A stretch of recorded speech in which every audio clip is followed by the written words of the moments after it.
చేసినటువంటి ముఖ్యమంత్రి ప్రభుత్వ పాలసీలు పక్కన పెట్టి ప్రైవేట్ రంగంలో ధనికులకు ఈ బాధ్యత అప్పజెప్పి తప్పుకు పోవాలనుకునే పిరికి ముఖ్యమంత్రి నారా చంద్రబాబు నాయుడు గారు ప్రజల పక్షాన ఉండి పేదరిక నిర్మూలన కోసం ప్రయత్నం చేయవలసిన వ్యక్తి మొత్తం ప్రైవేట్ పరం చేసేసి ప్రైవేటు వ్యక్తులకు రాష్ట్రాన్ని అమ్మేటటువంటి కార్యక్రమం చేస్తూ ఇవాళ పేద ప్రజల గురించి మాట్లాడే హక్కు నైతికంగా మీకు లేదు.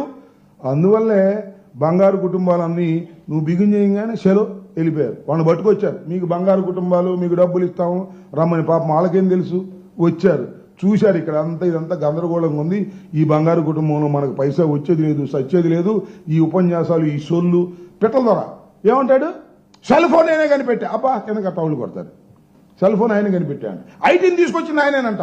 అందువల్ల అందరికీ సెల్ ఫోన్లు వచ్చినాయి. ఏంది పెట్టల ద్వారా కదా నాకు అర్థం కాల. ఐటీ సెల్ ఫోన్లు ప్రపంచవ్యాప్తంగా వస్తున్నటువంటివి. ఆ సమయానికి నువ్వు అక్కడ ఉన్నావు, దానికి చెప్తున్నావు. మళ్ళీ కొన్నాళ్ళు పోయిన తర్వాత ఏమండు అసలు పోలవరం నా ప్లానే, నేనే ఫౌండేషన్ వేసా, నేనే మొత్తం చేశా అని చెబుతాడు. నమ్మి ఆ మైకులు నమ్ముతారు.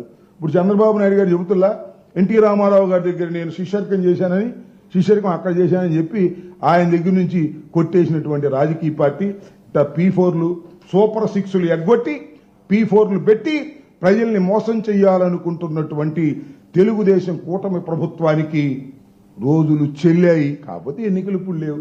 చూస్తున్నాం కదా స్థానిక సంస్థల ఎన్నికల్లో వాళ్ళు ఎంత చేసినా తిరగబడి మా నాయకులు ప్రయత్నం చేసి మళ్ళా నిలబెట్టుకునేటటువంటి కార్యక్రమాలు చేస్తున్నారు. ఈ P4లన్నీ కూడా ప్రజల్ని మోసం చేసి ఒక చీటింగ్గా భావించాలని ఈ సందర్భంగా మిమ్మల్ని నేను కోరుతూ ఉన్నాను.